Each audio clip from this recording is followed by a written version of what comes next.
Ladies and gentlemen, members of the press, welcome to today's program. I am delighted to present a new topic for our audience today, and that is helping you learn the 5 strategies for overcoming objection.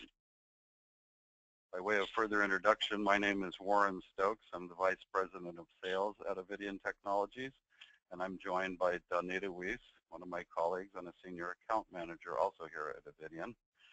I'd like to share just a little bit of background. It'll help provide some context for today's program. I've been in the sales profession for over 25 years. The last 14 years have been in the CRM industry, which is the customer relationship management software space. I've implemented quite a number of CRMs, 5 different companies, many different CRM products, and I've been using our program called Prophet CRM for the last 11 years. I've helped just over 900 companies select and launch with Prophet CRM. I have a couple of patents. I have another patent pending in the sales automation area. You know, and I've really enjoyed my time at both Avidian and in the CRM industry, primarily because we help companies execute their growth strategy. And that's always very gratifying when that turns out well. And you know, one of the things that I found is that just a little bit on the CRM space, many of you are probably our clients today and or prospects and are either using or considering using a CRM, and it's very, very much tied in, of course, to the sales process, which is part of the focus of today's program. And I'd like to go ahead and introduce Donnita. Donnita, welcome to the program today. Thank you so very much. I appreciate that, and I do appreciate you taking the time to share with us this afternoon. Yeah. If you could provide just a little bit of your background, and then we'll get started with the program. Sure. So my background has actually been in training for probably 25 to 30 years, and I've always been in a position to help people learn new systems, new applications, and ultimately grow their knowledge in their business and grow their company. So it's pretty exciting. All right. Well, thank you for helping with today's webinar. Sure. So the concept here today is to focus in on one of the aspects of the sales process, and that will be all about how to overcome objections. So we're going to talk in detail about the process for overcoming objections. One of the key concepts is isolating objections. We'll also be looking at, you know, scenarios where in certain cases the objections cannot be overcome. We might find, and we'll help you identify what are irrational objections. And we're going to talk a fair amount about one of the most common objections in sales, and that is the price objection. So let's just take a moment, though, and make sure we're all kind of focused on the same terminology here. So what is an objection? Well, it might be obvious to you all, but let's just state that an objection can be any reason for not moving forward or to the next step in your sales process. So it could be a reason. An objection could also be a concern. These would typically be stated as some specific attribute or concern about the product or service or the decision. It's interesting to note, though. Yes, go ahead. Oh, I was just going to say, and you know, it is also important to know that an objection doesn't necessarily mean that someone is saying no. It's likely, and more times than not, just a need to know more information. Good point. Thank you. Also notable is that the objections are not always easily identified or even stated by your prospect. So you might have to do some digging. You might have to peel the onion. And we're going to go through some processes for doing that. So one of the first things we have to learn how to do is how to identify objections. And you know, it's interesting because the sales process can be fairly complex and lengthy in some organizations. And the objections can occur at any part in the sales process. And the diagram here is just to kind of help you get your mind around a typical sales process that includes a series of steps. If you're using a CRM, these are typically represented by what we call sales stages. So objections might occur at the very beginning of your conversation with the prospect. It might be that when you're talking about the decision-making process. It could be when you're reviewing a proposal or attempting to close your transaction. So at any time during the sales process, you might be required to overcome objections. It's also interesting to note that a lot of these concepts apply outside of the sales business process. In fact, they could apply to many different processes. For example, perhaps even the delivery process in your company of your product or service. And you'll find a lot of these concepts are relevant there as well. So how do we identify objections? Well, I think the most obvious thing is simply ask the prospect and just start digging for the objections. The easiest thing to do is just ask what concerns they have. And it's very important to listen carefully. There's a process called active listening that I strongly recommend you learn and execute. And the process of active listening is listening carefully and then acknowledging that you understand the point or the objection in this case by restating it and then getting confirmation that you understand the objection. So we're going to do a little role playing on that. And so I'm going to be playing the role of a sales rep, and Donnita will be playing the role of the prospect. So the scenario is we've engaged in a conversation, and I'm going to use our product, Prophet CRM, as the product and service that we're selling. And so let's start. Hi, Donnita. How's your day going? Good, good. And yourself? Good. I'm having an awesome day. One of the best days so far this week. You know, I had a question for you carrying on from our earlier discussions when you were first inquiring about Prophet, and I'm just wondering at this point, you know, what kind of concerns do you have?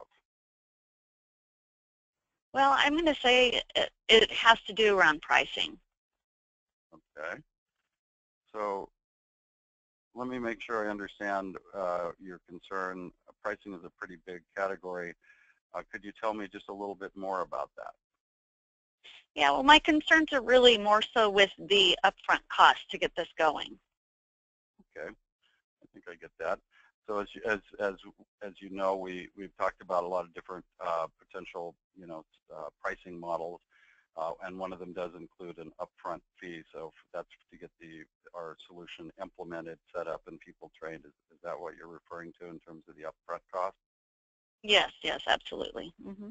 Oh, great. Then I'll keep that in mind as we go through the rest of the program today. And thanks for sharing that. So it's a simple concept. We're basically just using active listening, and we're acknowledging that we understood and listened to the objection. We restated it, and we got a little bit more clarification. And then I asked the prospect, Donnita, to confirm that that we both understood that we're talking about the same objection. Simple but very effective. So now one of the concepts is when you start having multiple objections, how do we handle that scenario? So we call that isolating objection. So the process would be, and let's assume that there are multiple objections here that are going to occur, that the process is to identify an objection, yet give a brief explanation as to how you can address that objection or concern, and then ask the prospect, assuming we can adequately address that concern, if there's anything else that would prevent you from moving forward. It's always about moving forward in the sales process. So this is a method by which we isolate objections, and I'm going to give you some examples of that.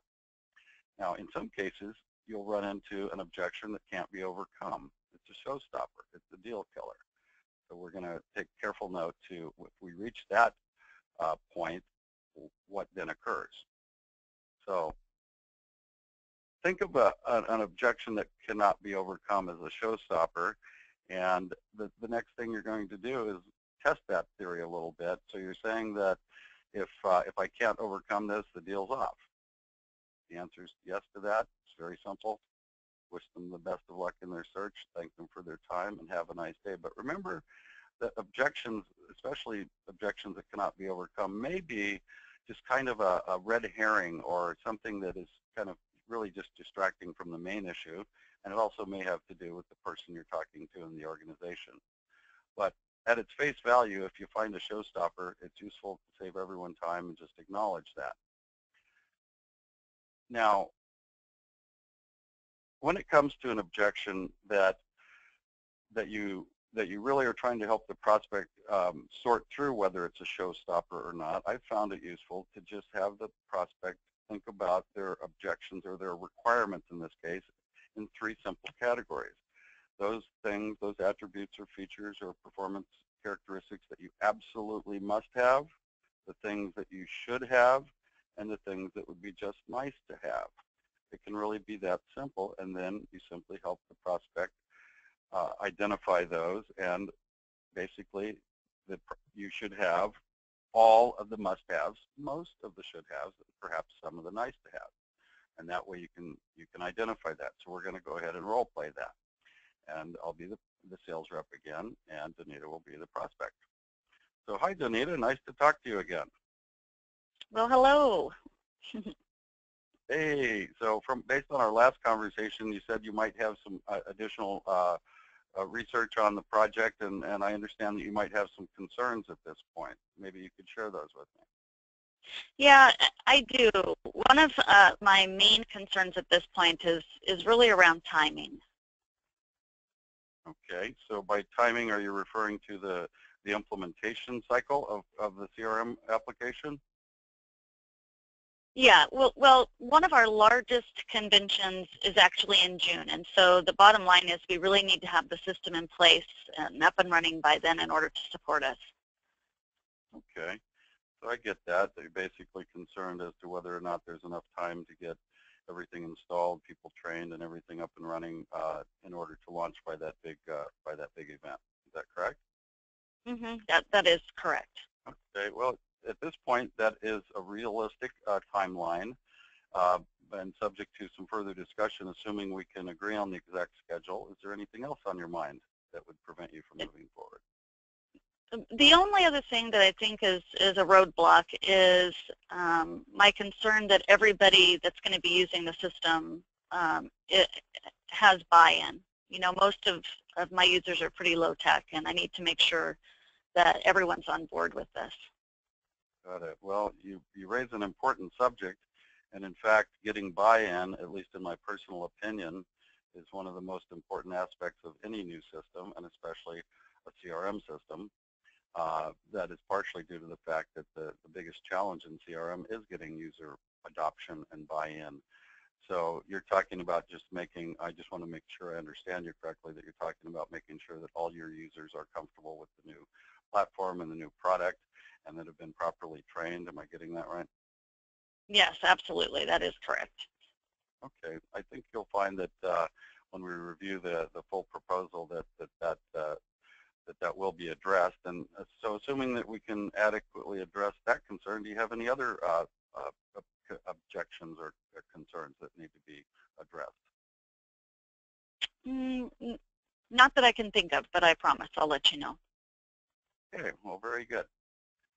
So that's a simple example of basically using the active listening and isolating objections so that you can keep them separate and then individually address each one of them adequately.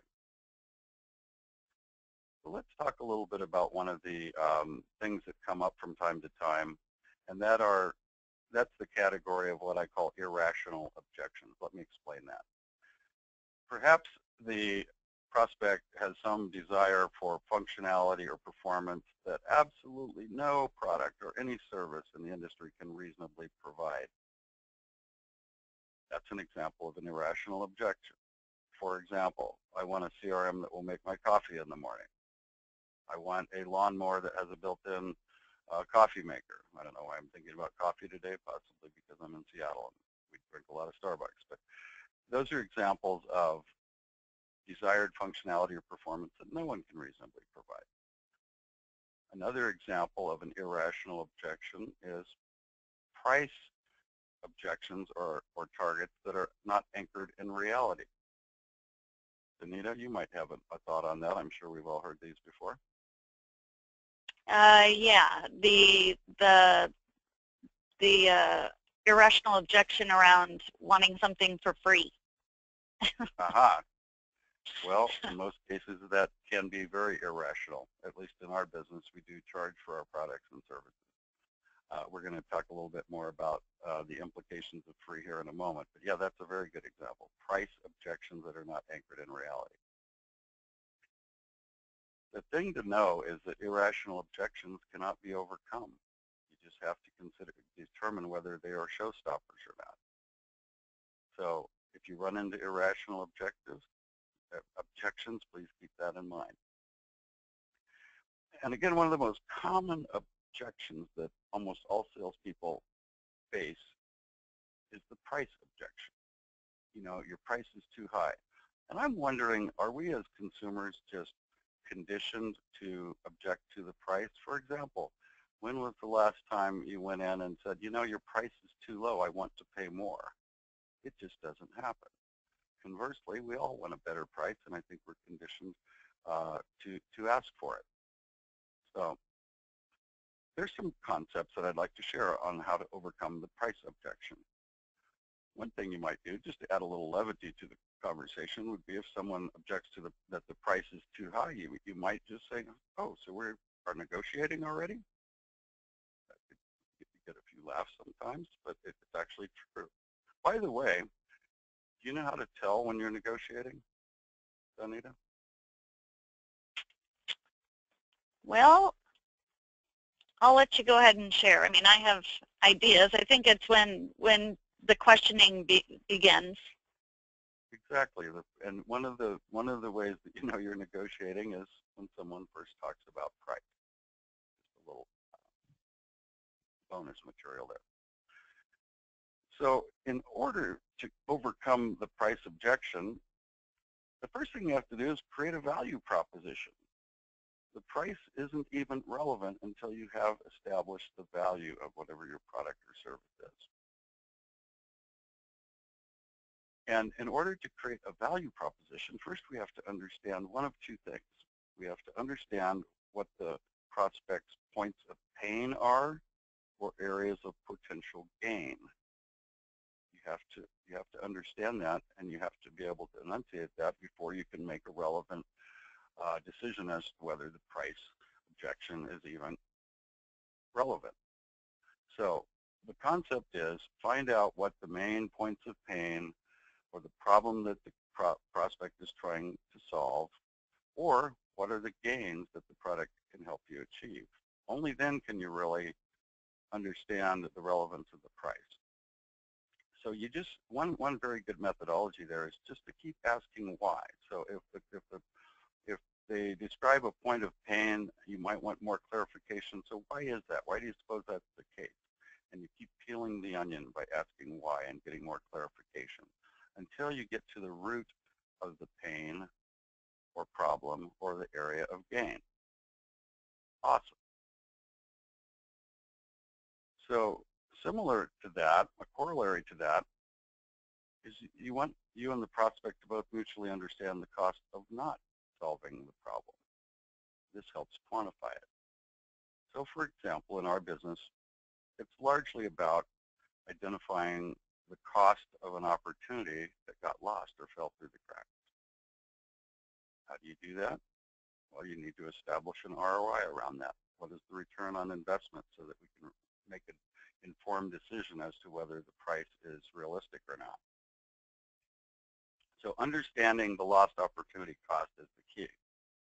You might be able to create a simple formula.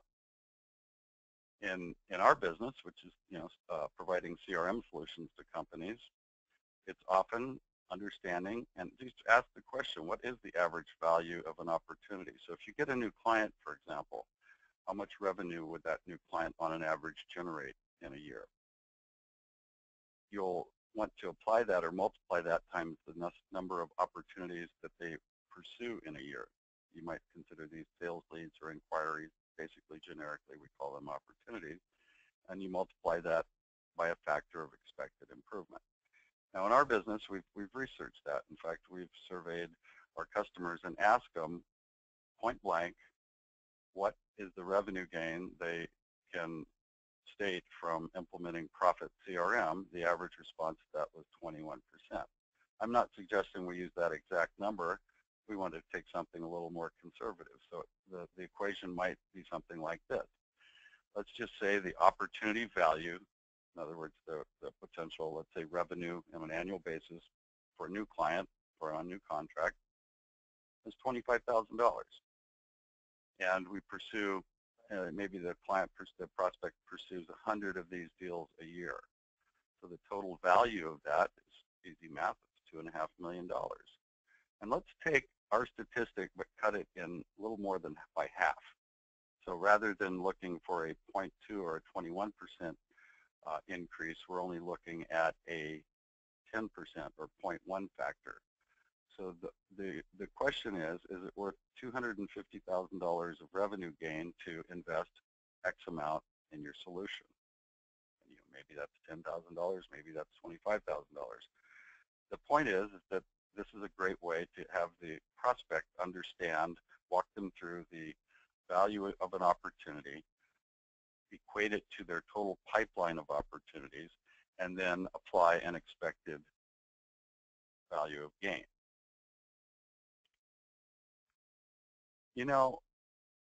I like to put it this way in our business, and I think in many businesses the same thing would be similarly true, and that is the most expensive product, in our case CRM product, that a company can buy is the CRM that no one uses. That just happens to be the case in our business. So what we do is to overcome that price objection. We say that right out front, and we drive home, in this case, the ease of use, how it's built into Outlook, where everyone lives. You'll achieve high user adoption, and it's all related to the statement, about the most expensive CRM product you can buy is the one no one uses. So user adoption is one of the keys that we stress in our business. But you'll think through this and put it in the context of your own business, and I'm sure you'll come up with similar concepts. One thing to remember, though, is that price is not always the top priority of the buyer. I think we're conditioned to believe that by default, but it's not always the case. It's usually in the top 3 or 4 criteria, but it could be the quality of service. Perhaps they've had bad experiences in the past with the quality of service. Or maybe the delivery, the time of delivery is the key, just like Donnita in your example that you gave earlier, where you had a go live date that you must meet. So timely delivery was one of the absolute priorities. So just remember that price is not always the top priority, even though you might think it is.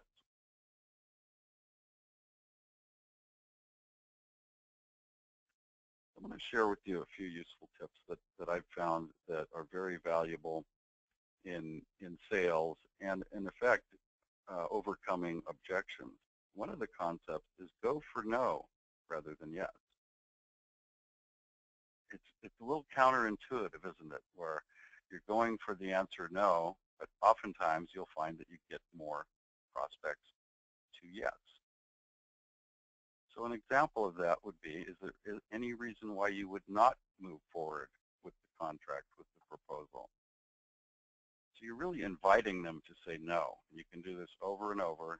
And as we've discussed in the Overcoming Objections, isolating objections and then individually overcoming them, you're really giving the prospect every chance to say no. At the end of that process, what is left? Say yes. Keep asking, is there any reason you would not move forward? What concerns do you have? But remember to only ask one question at a time. If you start bundling questions together, first of all, it's hard to keep track of the answers, and secondly, you're not really isolating the objections. That is the key part of this process. So remember to ask only one question at a time. Here's another common scenario. The prospect asks, well, why is your product better than your competition? Many of us would just take, this is my chance to shine. I took Dale Carnegie back in the day. I can list 35 features in 2 minutes. I can set records on that. But when the prospect asks, why is your product better than the competition, you might want to say, well, I'm not sure it is at this point until we've had a discussion about your requirements. Can you see how that's counterintuitive? You're not jumping to the opportunity to list all the reasons you're better. In fact, all you really want to do is make sure your prospect makes an informed decision. At the end of the day, that will always turn out the best. Here's another little scenario. Happens all the time. Let's say your prospect is using your competitor's product or service. Rather than asking them what they don't like about it, try this. Ask them what they like about that competitor. Give this a try. It might take a little courage. But you know what? You might be surprised that they just start rattling off all the things they don't like about that competitor. Trust me on this. It works a lot of the time. It's a great way to keep out of combative conversation. And my personal style is not to talk down on the competition. My personal style is to try to find the best fits. So I'm going to share with you a concept that I have found to be very useful over the years. It's called the feel, felt, found approach. Hewlett-Packard is actually credited with creating this technique some time ago. And it's based on the concept that you gain an understanding about how the prospect feels.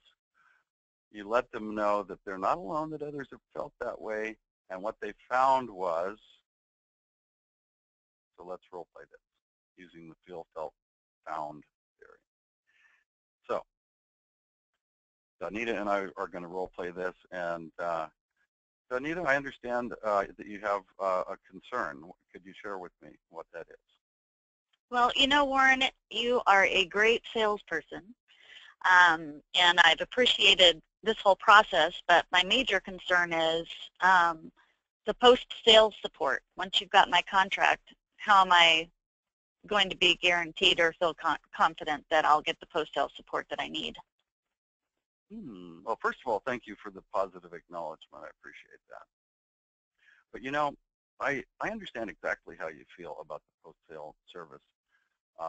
You know, many of my clients have felt the exact same way, that they were concerned about, okay, after the contract is signed, you know, what's the level of service then? But what they found was that we have a very proven and effective implementation process, which, as you know, is part of the proposed solution that we're offering you. And what they found was that by going through that well-organized process, that the level of service was extremely high, not just during the implementation process, but that we also have a support team in place after that. That make sense to you? Yeah, that does. Thank you. Awesome. Donnita and I have had a lot of fun putting this little webinar together. And we are approaching the bottom of the hour here, but I would like to see if there's any questions that have come through at this point.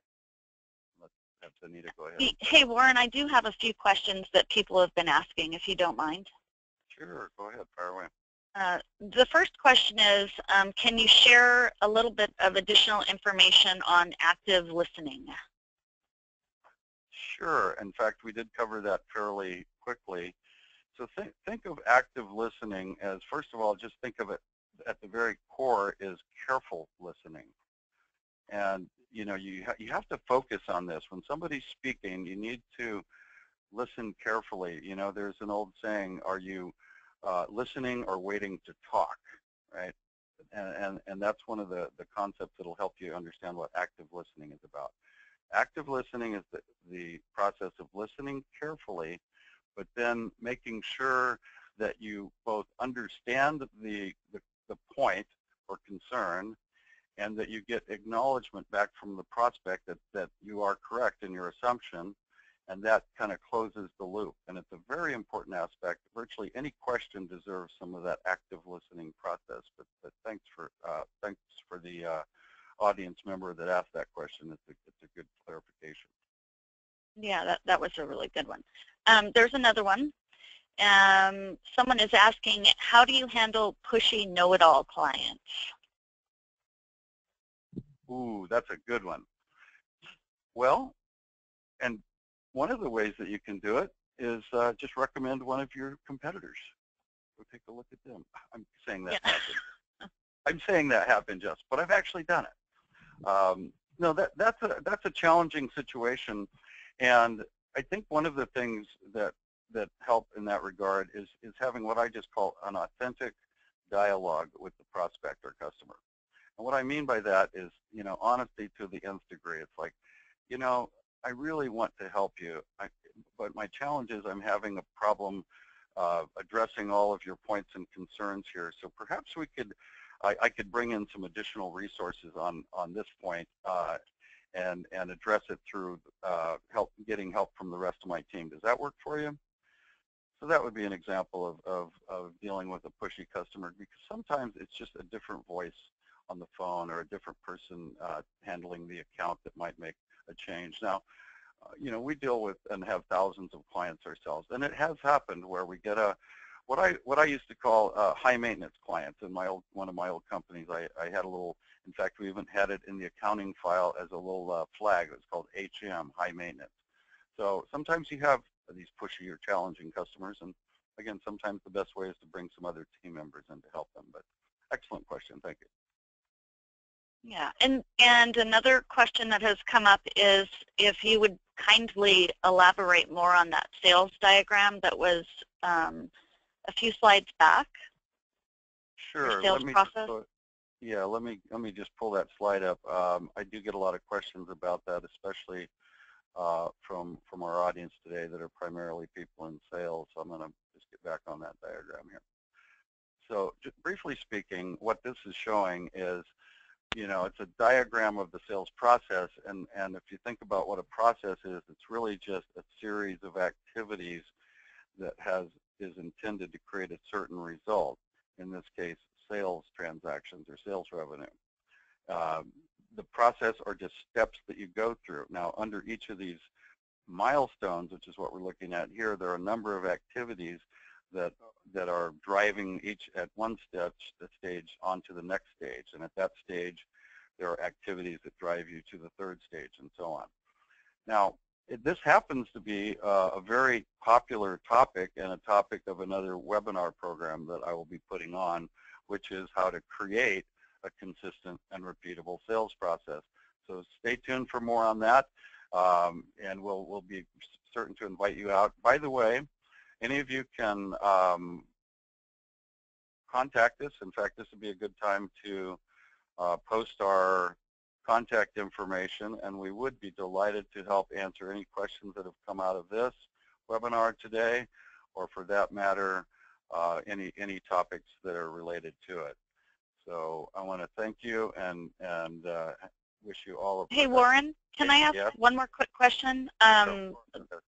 People were asking if they could get a copy of the slide deck. Oh, a copy of the slide deck, sure. If you put comments in the chat box to that effect, we will be sure to follow up with you. In fact, if you have any other questions or comments, please put them in the chat box. But you can also feel free just to contact us directly. I'll just go ahead and post mine and Donnita's contact information here to wrap up the webinar. And I want to thank everybody in the audience today. I trust we've added some value to your day, and have a wonderful rest of the day. Thank you very much. Yes, thank you so much.